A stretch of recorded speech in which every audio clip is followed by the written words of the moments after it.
Good, happy Wednesday morning. I'm Riley King, and welcome to the Riley King Newscast. Let's get started.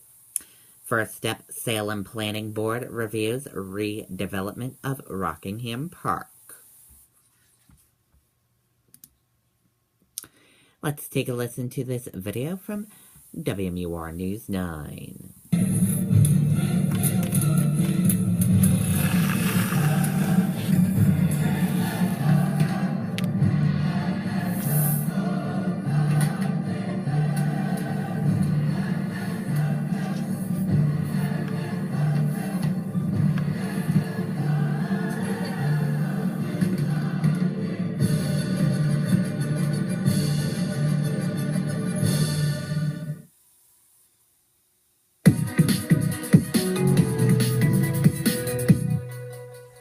Tonight, the Salem Planning Board got its first look at the full redevelopment plan for Rockingham Park.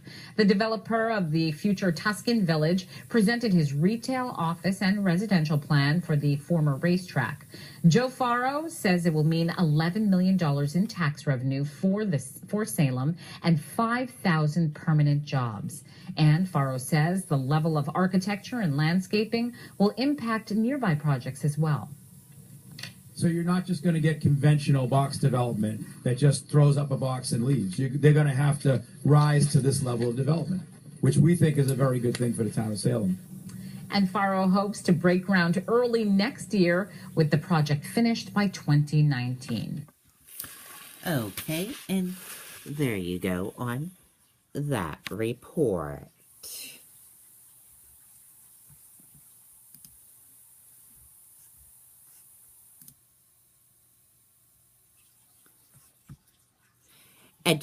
Education Commissioner confirmation hearing turns contentious. Let's take a listen to this video from NH1 News. It is my hope that you will have a sense of my passion for children and for education and be able to support my confirmation. That is Frank Edelblum, Governor Chris Sununu's nominee for the New Hampshire Education Commissioner. As NH1 News political director Paul Steinhauser reports, his hearing today turned a bit contentious. I want to see public education work well for all students. Frank Edelblum in his opening statement. The former state representative and businessman who narrowly lost to Governor Sununu in last summer's Republican gubernatorial primary is a major advocate for school choice. We need to move beyond the idea that choice in education is a zero-sum game, that success of a public charter school is somehow a loss for a standard public school. Sparks igniting minutes later as some in the packed crowd at the hearing in front of the Executive Council complained. We want to hear. We want to hear. We want to hear. Maybe you should leave. We can't hear. The real drama coming next as Democratic Councilor Andrew Valinsky questioned Edelblum's qualifications for the job. You've never taught as a public school teacher? I have taught as a homeschool teacher. Do you equate being a homeschool teacher with being the teacher in a public school? I do not. Republican Councilor David Wheeler then clashing with Valinsky. Councilor, you defer to Councilor Prescott and to the public. And are you asking me to defer? Yes. I decline to defer.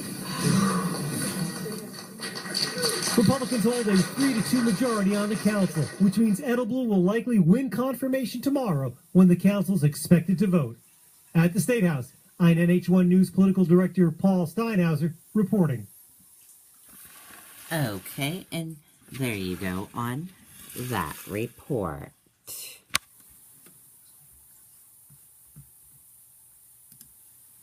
Trump nomination Neil Garces for Supreme Court.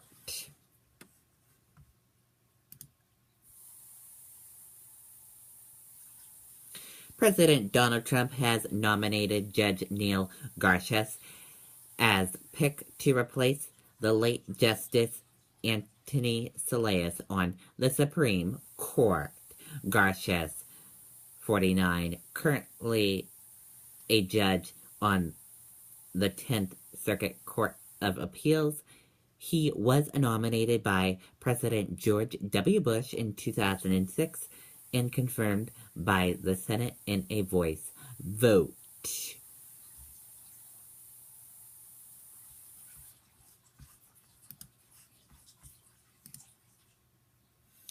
Thales BMW fall short in electric vehicle crash tests.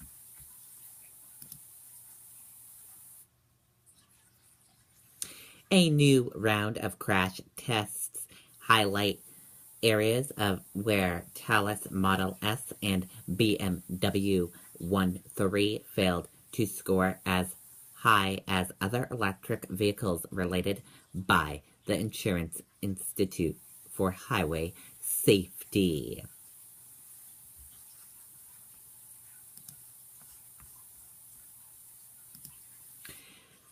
Fighting flares in eastern Ukraine. Let's take a listen to this video from CNN.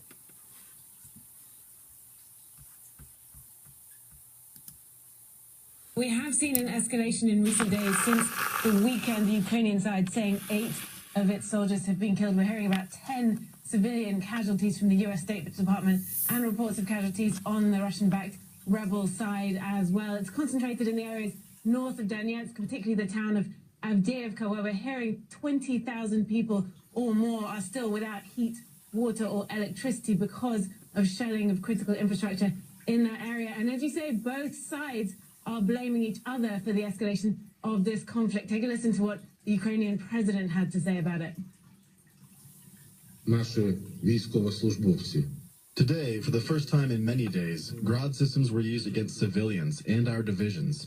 Large caliber artillery was used, and there was intense shelling. If someone dares to talk about lifting sanctions, then what else do you need to bring the aggressor to responsibility? And the Russian Foreign Ministry also releasing a statement saying that the Ukrainian side are the ones who have been using the heavy artillery in violation of the Minsk Protocol, that ceasefire agreed in September 2015. And the U.S. State Department also put out a statement yesterday saying that they urged for an immediate ceasefire and that they are still supporting those Minsk protocols. Rex Tillerson, the new Secretary of State, expected to be sworn in later today. This will be one of his first tests. Okay, and there you go on that report. And that does it for the Riley King Newscast right here on the Riley King Network. I hope you all have a great rest of your Wednesday. See you back here later on today. Goodbye, everyone.